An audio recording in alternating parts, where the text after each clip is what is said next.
Hey guys, welcome back to my channel. I am Danielle, aka Stitcherista here on YouTube, and today is another Stitch with me while I continue working on Carolyn Manning Designs Phoenix. I'm progressing right along on this piece, I have to say. Again, I cannot wait until one of my stands or both of my stands get here so I can not hold the Q-snap. Excuse me. So today is Wednesday, September 22nd, and it is the first day of autumn. So happy fall. We are due to get a lot of rain here tomorrow, and I'm not really looking forward to that because driving to the retreat in, I have a 2.5 hour ride. Driving in rain is not my favorite thing. I've done it before. It's horrible. But I have been getting things ready the past couple days, like snacks and food and things like that. I'm going to pack tomorrow morning because I can't really even check into the hotel until probably 1 or 2 o'clock. So I'm not in any big rush to get up there, early in the morning. I'll probably head out of here 10 or 11. That's how it usually seems to go. So just trying to get, things wrapped up here. And last night, so a couple months ago, Bill had some dental work done and we paid, I want to say he got a crown. He got something where we paid like $800, something like that. And at that time, he had put it on our credit card, and I said, just put it on the credit card. I'll pay it off next month because I like to use our credit card, even though we keep a zero balance. I like to use it here and there just to keep it active, if you know what I mean. So 2 days ago, he comes home from work and he's like, the dentist called and said, we overpaid for my dental work. The insurance must have come through and they owed us $328. And he said the guy, the office manager, I guess, gave me a couple of different options to either put it back on the credit card or they could cut us a check. And he said, I told them to cut us a check because our credit card's at zero. So if they put it back on the card, we would then have a credit that I would have to use up. Do you know what I mean? So I said, well, they don't have a problem cutting a check. And he said, well, they're going to call me back if there's an issue. So that was, like I said, like 2 days ago. And last night, my stepdaughter and her boyfriend came over for dinner. We're all sitting downstairs. We're watching Press Your Luck. Oh my God, do you watch that with Elizabeth Banks? Love that game show. And his phone rings. And it's the dentist. It's the office manager. And I hear Bill say, why did you do that? I told you not to do that. They processed it back to the credit card. So I am able to check our credit card statement on my phone. So I looked and I did see it pending.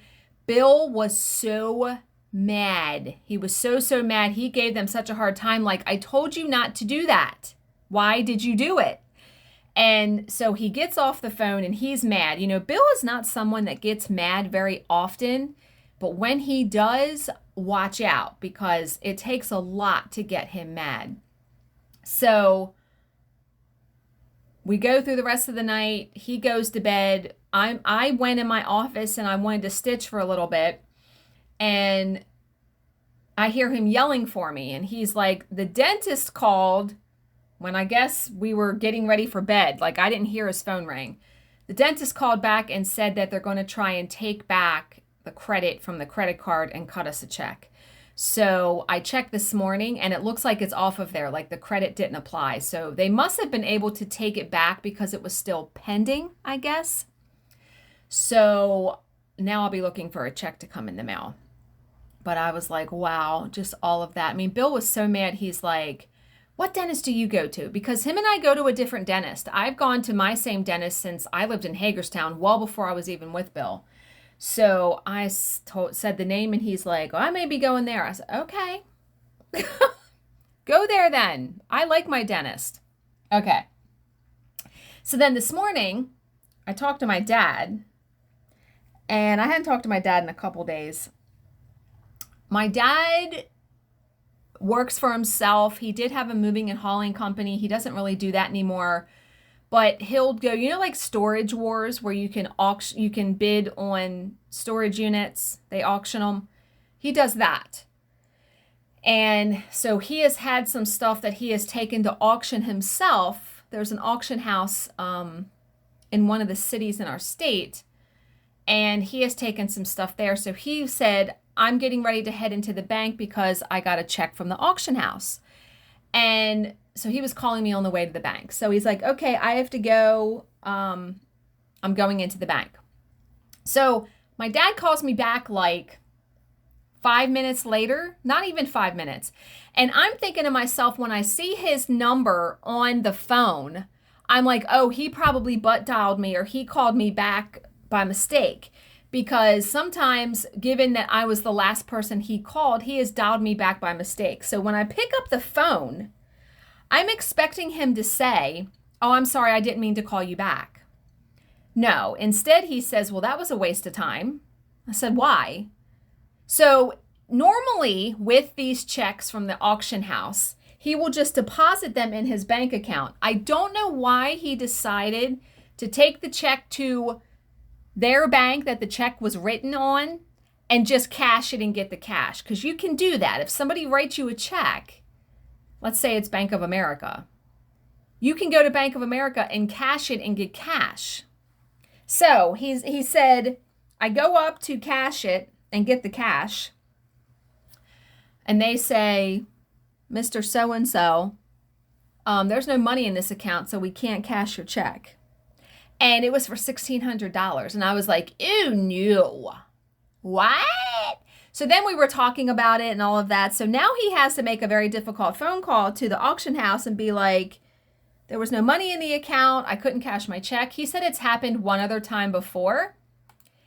And it was rectified, but yeah, I was like, oh my God. He said, thank God I did not need that money right at this minute. He said, but I've even held the check for 2 days. Like, he got the check on Monday and today's Wednesday. I was like, oh my God. Yeah.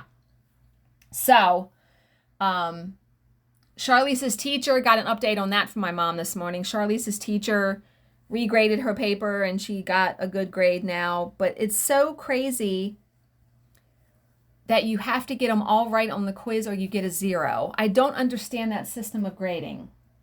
But now my mom was like, now my mom lives, Charlize's walks to school because the school is literally behind my mom's house. Like, it probably takes her 5 or 10 minutes to walk to school, if that. I mean, it literally is behind, the fields are behind her house. And my mom has been having some home improvement stuff done, like painting and things like that. And so she messages me and she's like, Charlize has been complaining. Now, they've only been in school. They went back to school September 7th. So they've been in school for what, 2 weeks? Yeah, 2 weeks. She's been complaining about the quality of the lunches. Like, it's almost like they didn't expect them to come back to school, so they didn't prepare. I don't know. And apparently, now it's been, like I said, it's been a good hot minute since I was in high school. It's been 30 years. 30 years next year since I've been in high school. And good God, I'm not even, reunion. We haven't gone to any of our reunions anyway. So my mom says, I keep telling Charlize to pack stuff. She goes, we have stuff here. We have fruit roll-ups. We have sandwiches. There's stuff that she can pack. So what's happening is she's not eating all day and she's getting a headache, right? So a teacher overheard Charlize say she had a headache. And my mom said, now the teacher wants Charlize to go see the nurse. And she said, I'm going to bet you they're going to make me come pick her up and have her take her to get a COVID test. And I'm like, first of all, everything's not COVID that you get. And I said, hopefully Charlize can explain to the nurse that she hasn't eaten. Like, that would be something. That would be a reason you have a headache if you haven't eaten all day. And my mom's like, we have painters here. So my mom doesn't want to leave her house because she have to leave her stuff unlocked. And I'm like, oi. So hopefully that's not the case. Hopefully Charlize can just talk to the nurse and be like, I didn't eat, blah, blah, blah. Yeah. Always something going on, right? Right? But yeah, so today's story is a cold case. So it's solved, which is going to be nice for us, right? It is called Attack of the Killer Clown. And this made me think, did you guys see the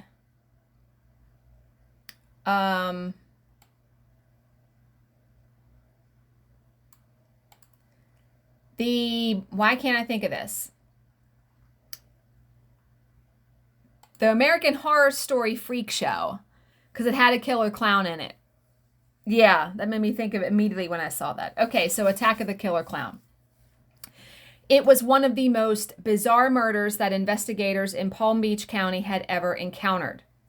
At around 10:45 a.m. on the morning of May 26, 1990, someone dressed in a clown costume, an orange wig, red nose, and white makeup knocked on the door of a residence in the upscale Aero Club community in Wellington, Florida. 40-year-old Marlene Warren went to answer and found the clown on her doorstep clutching a bouquet of flowers and holding a couple of helium-filled balloons suspended on a string. Marlene had barely had the opportunity to say anything when the clown raised a pistol, held it at point-blank range, and pulled the trigger, hitting Marlene in the face. The clown then walked casually to a white Chrysler LeBaron parked at the curb, got in, and drove away.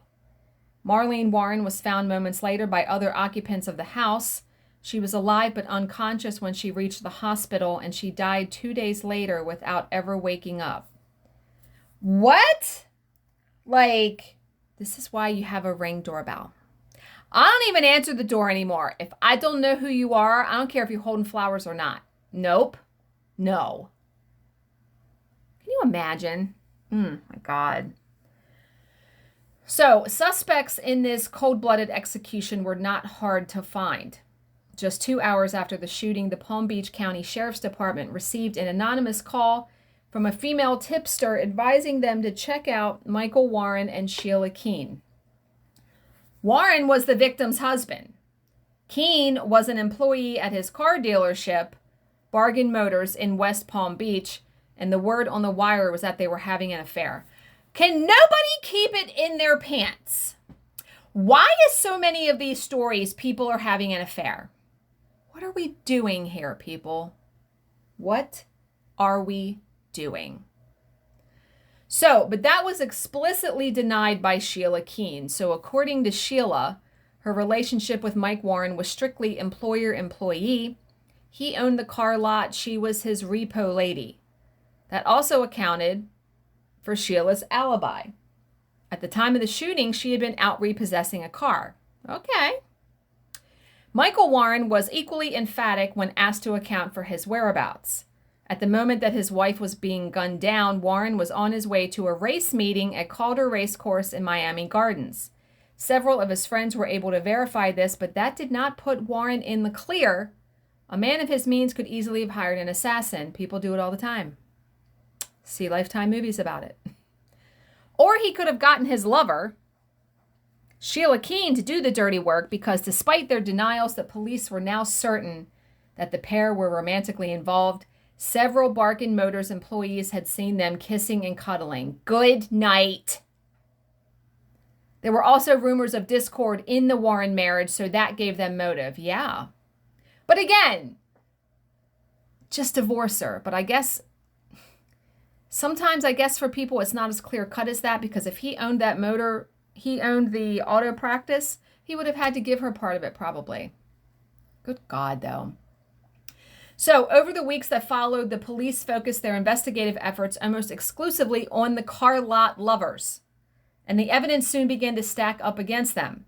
Several eyewitnesses had seen the clown approaching the Warren residence. All of them described a slim individual of around 5'8", clutching balloons and flowers in one hand and a pistol in the other. More than one witness stated that the suspect had man-like features but moved like a woman. All of these descriptors match Sheila Keene. That's a bold fucking move to go up to the door of the wife of your lover and shoot her point blank range in the face. I mean, what? And then there was the clerk at a West Palm Beach store who had picked Keene out of a photo array as the woman who had purchased a clown costume 2 days before the slaying. Jesus Christ. So why? What? Like, this was completely premeditated, obviously. But why a clown costume? Two Publix employees, Publix is a grocery store. Two Publix employees also pointed to Keene as the individual who had bought balloons and flowers just 90 minutes before the shooting. And the balloons were quite distinctive. One had the inscription, "You're the greatest," and the other had a picture of Snow White on it. These matched the inflatables that eyewitnesses had seen in the hands of the killer clown. So what was the end game? Sheila dresses as the clown, goes and shoots Maureen right in the fucking face, and then just goes back to work like normal. Like, what? So they can be together, her and Mike? Right? So that particular piece of evidence gave the police probable cause for a search warrant on Sheila Keene's apartment. They were hoping for a slam dunk, perhaps the clown costume or the murder weapon. You big freaking dummy. If you should have thrown that right in a dumpster or something, right? They didn't find those, but what they did find was compelling. Orange wig fibers that matched those lifted from the interior of the getaway vehicle. The white Chrysler LeBaron had been found in a Winn-Dixie parking lot 4 days after the shooting and had been impounded by the police. It had also given up another vital clue, a long strand of hair with the root still attached. The investigative team had hoped to obtain a DNA profile from this biological material, but regrettably, the technology of the day was not up to the task. Remember, this is 1990. So, obviously, that DNA technology was not available then. But the fibers were a different matter. To investigators, this was the missing link, the piece of evidence that connected Sheila Keene with the disguise worn by the killer. Unfortunately, the DA saw things differently. Without the original wig to match the fibers to, the lead was tenuous at best. A smart defense attorney could easily explain it away. It wasn't enough to make the case for murder. With nowhere else to take their inquiries, the investigation soon ran into trouble after that. Eventually, it went cold with the evidence boxed up and stashed away in the dark reaches of an evidence closet. It would remain there for the next 2 decades. Wow, so they could not have enough evidence to get Sheila to arrest Sheila. For Michael Warren, though, the inquiry into his wife's death would have some unfortunate consequences. It shone a light on his business dealings and sparked a whole new investigation, this one into racketeering, grand theft, and odometer fraud. Well, you open Pandora's box. Like, this stuff is never clear cut. Like, you commit murder, you better be prepared for the consequences. Seriously. Eventually convicted on 43 charges, Warren was sentenced to 3 years in prison. During his incarceration, the woman who had denied having an affair with him wrote him every day declaring her love. When he was released in 1997, the pair fell off the radar for a time, re-emerging 5 years later in Las Vegas, where they had gotten married. The couple then moved to Abingdon, Virginia, and opened the Purple Cow restaurant across the state line in Kingsport, Tennessee. There, Sheila often enjoyed a drink with her employees after work. They described her as a fun person to socialize with, but hell on wheels on the job. Sheila, it appears, had a temper. Sheila Keene, the one-time repo lady and murder suspect, had gotten her man after all. She and Michael settled down to life in Virginia, oblivious to the fact that a clock was ticking on their domestic bliss. In a dusty box sitting on a shelf in an evidence room in Palm Beach County, payback was waiting. In 2014, so this is 15 years later, almost 15. In 2014, the Sheriff's Department applied for a federal grant to reopen the Warren case and was awarded $125,000. A task force was then established, which included members of the state attorney's office, and the FBI. The first step was to re-interview witnesses, and the investigators got down to that right away. However, it was always going to be the forensic evidence that cracked the case. DNA technologies had come a long way since 2002. So what year was that? 2014. Okay, so that's like 12 years later. So yeah. Back then, technicians had been unable to lift a DNA profile from the strand of hair found inside the getaway vehicle. Now such a match was easily obtained. And the hair belonged to Sheila. Yeah, no shit it did, right? Finally, the chain of circumstantial evidence could be tied together. Sheila had been inside the vehicle, so too had fibers from the clown wig, the same fibers that had been found inside her home. The obvious conclusion was that it had been Sheila who had worn the clown disguise. She who had approached the house, bearing gifts in one hand and a gun in the other.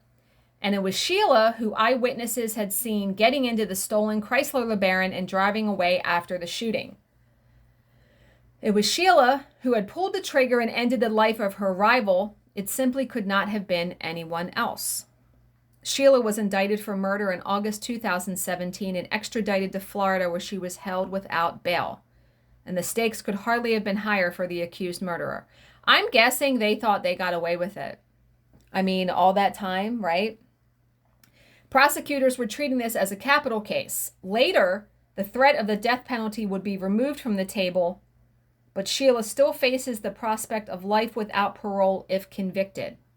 The case was due to come before a jury in 2020, but was delayed due to the coronavirus pandemic, and at the time of this story, it has yet to be heard.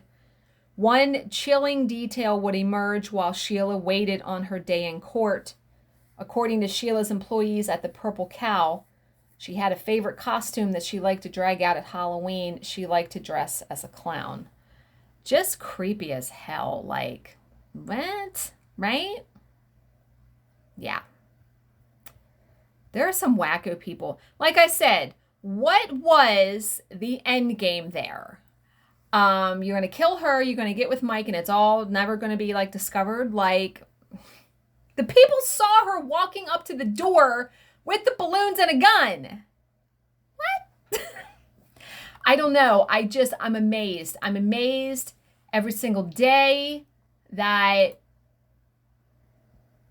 this stuff happens. You know? All right, so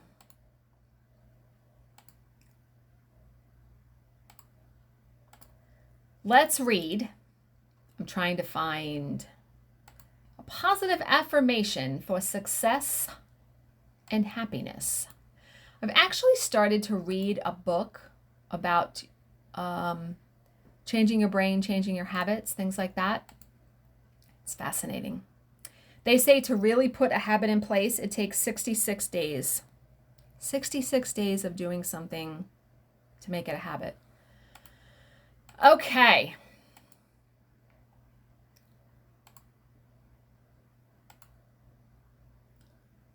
Here's a very short, I need to check out this book. It's called Mindfulness, and it's by Jean Kabat-Zinn, and it says the perfect moment is this one. And you know, when you think about that, all we have is the exact moment that we're in, right? The past is already done. The future isn't here yet. So I know it's really hard for a lot of people to stay present in the moment. I try to do that all the time. Like when I go to this retreat, I'm bringing my laptop, so I am going to be probably checking email at night and stuff. But I really am going to go into this retreat and really, just like my dad said, like, you know, forget the world for a couple days, like forget the trouble for a couple days, right? To go and enjoy this time with fellow Stitchers, and yeah, The days pass very quickly at these retreats. I mean, the time goes by really quick. But I'm looking forward to it. I'm looking forward to the break. And I'm even thinking about getting a book on tape to listen to on the way down versus music. I have a huge playlist on my phone, but I would love to listen to a book on tape. So I'm going to kind of investigate that today and see if there isn't one that I can at least start, because I have a 2.5 hour ride. So it would make it go, I think, a lot quicker. Because I don't need directions to Ocean City. I've driven there a lot, so I know the way to go. I don't need directions, so I don't need to use my phone as my GPS. You know what I mean? But okay, I hope you guys are all having a fantastic Wednesday. As always, if you have any questions, please leave them in the comments section below, and I will answer them to the best of my ability. Thank you so much for watching and subscribing, and I will see you in my next video. Bye, guys.